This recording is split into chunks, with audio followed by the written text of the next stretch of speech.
Assalamualaikum warahmatullahi wabarakatuh. Om Swastiastu, Namo Buddhaya, salam kebajikan.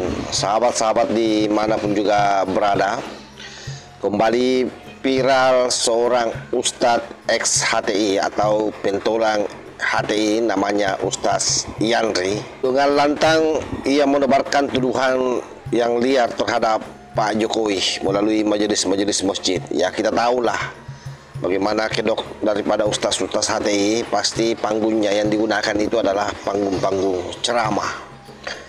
Jadi menurutnya berdasarkan informasi dari Gatot Nurmantio waktu dipanggil ketemu di Solo, itu yang melakukan demo dan berupaya melakukan pendongkretan terhadap Pak Prabowo adalah Gen Solo. Dan upaya itu dilakukan menurut Yandri ini sebagai upaya kudeta untuk mempercepat Gibran naik jadi presiden.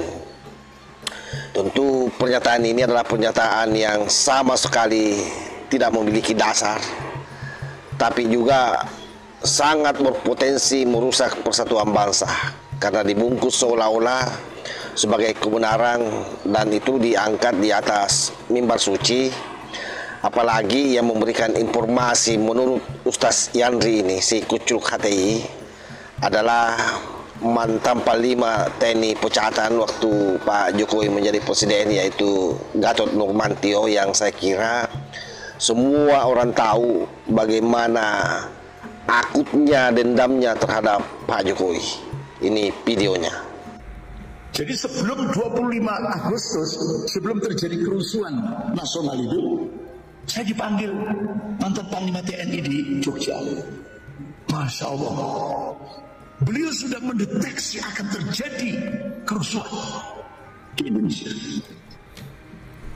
Siapa? Betulnya Bansos. Itu aktor intelektualnya. Kemudian buzzer-buzzernya PSI, Partai Solidaritas Indonesia, PSI yang juga diketahui oleh Kaisang.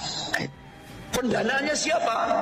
Rizal Khalid, yang merampok Pertamina sampai 1.000 triliun. Luar biasa. ngarang.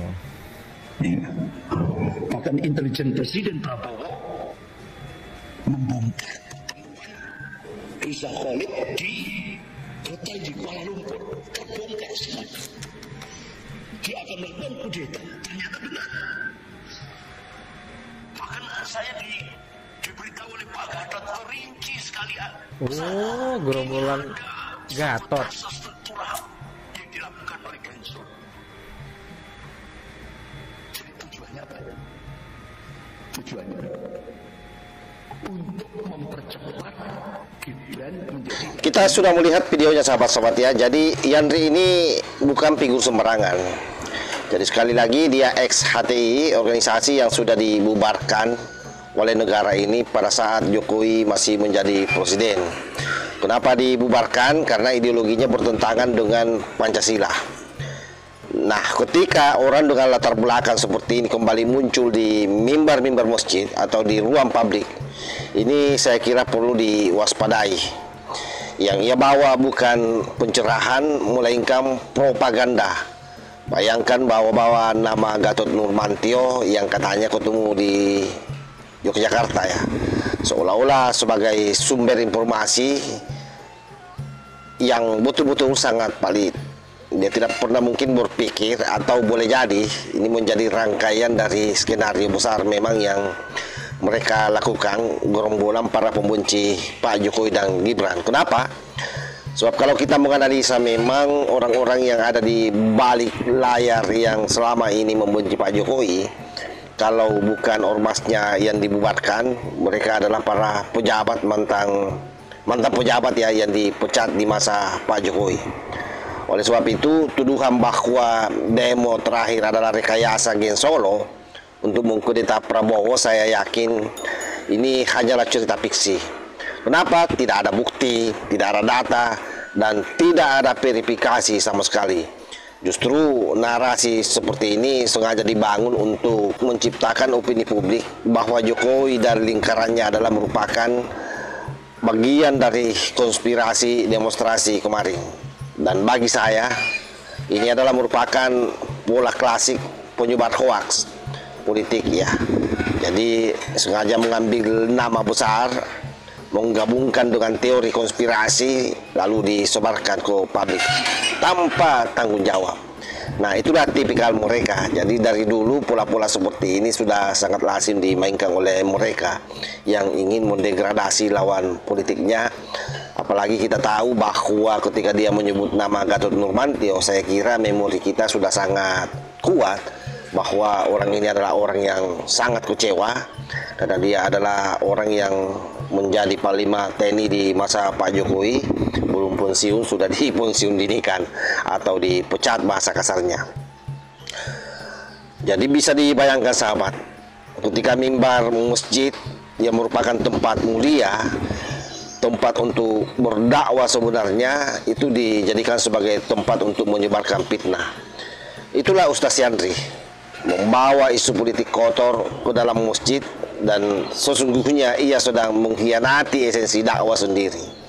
Jadi masyarakat kasihan yang datang seyogyanya ingin menimba ilmu agama, malah dicekoki dengan kebencian dan hoaks.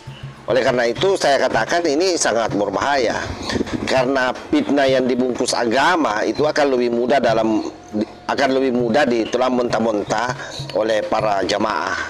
Sebab bagi mereka seorang ustadz yang bicara itu kan dianggap sebagai orang yang mulia, orang yang memang betul-betul tidak mungkin berbohong atas nama agama. Nah, itulah kenapa orang-orang bodoh gampang sekali terglorifikasi kalau dilabeli hoax itu dengan label-label agama, seperti yang dilakukan oleh Ustaz Yandri ini yang merupakan pentolang HTI. Narasi Yandri ini sangat jelas ya, bahwa itu memang diarahkan untuk mendelegitimasi Pak Jokowi, mengguncang kepercayaan masyarakat terhadap pemerintah, dan mengaitkan nama Prabowo serta Gibran ke pusaran kecurigaan. Strategi ini adalah merupakan pembunuhan karakter dalam politik. Jika dibiarkan, maka fitnah seperti ini bisa merembek, memecah umat, bahkan memprovokasi konflik horizontal. Sebab apa?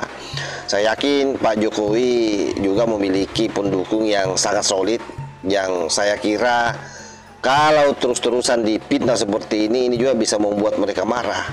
Karena itu sahabat-sahabat sekalian harus digarisbawahi supaya kita jangan terglorifikasi bahwa pernyataan Yandri ini sama sekali tidak punya dasar akademik, tidak punya basis fakta, dan tidak punya integritas moral. Ia hanya sesungguhnya mengulang pola lama, mengulangi isu politik untuk membangun panggung personal atau lembaga atau orang-orang yang lagi dia perjuangkan. Orang ustadz yang menebar fitnah saya kira tidak layak disebut ulama, melainkan penyebar propaganda atau provokator.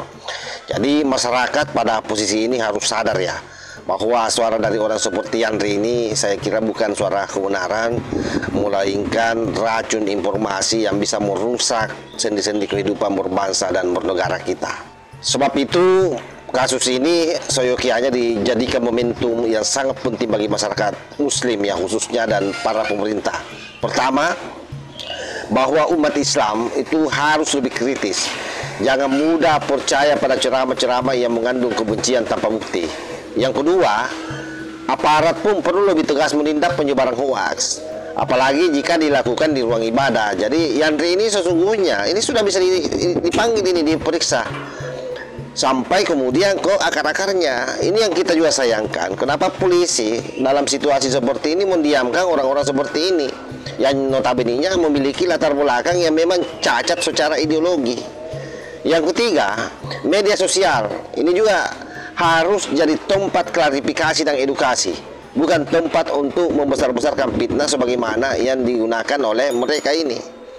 Sebab itulah pentingnya sebenarnya selalu kita ini mereaksi, meluruskan apa yang mereka sampaikan.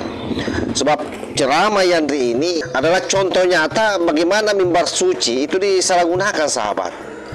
Bayangkan, demi untuk kepentingan politik, fitnah dilemparkan tidak hanya merusak reputasi seorang presiden, seorang mantan presiden, tapi juga mencederai kesucian dakwah Islam itu sendiri. Jadi dia sangat memperandakan apa yang selama ini diperjuangkan oleh para ulama-ulama, yang seharusnya mimbar-mimbar masjid itu adalah tempat untuk melakukan pencerahan bagi umat. Oleh karena itu, sekali lagi saya kira saatnya umat menolak fitnah. Masyarakat jangan mudah terglorifikasi, dan mari kita bersama-sama menjaga masjid dari propaganda dan memastikan bahwa dakwah kembali pada jalurnya, menebar kebenaran bukan kebohongan sebagaimana yang selalu mereka mainkan. Sebab kalau ini terus-terusan dilakukan, maka ini sangat berbahaya untuk kebinekaan kita, sangat berbahaya untuk persatuan dan kesatuan kita. Sebab kita sudah tahu yang bicara ini adalah orang yang memiliki background khilafah. Saya kira demikian sahabat ya. Mudah-mudahan video singkat ini ada manfaatnya. Wallahul muwaffiq ila aqwamit thariq. Wassalamualaikum warahmatullahi wabarakatuh.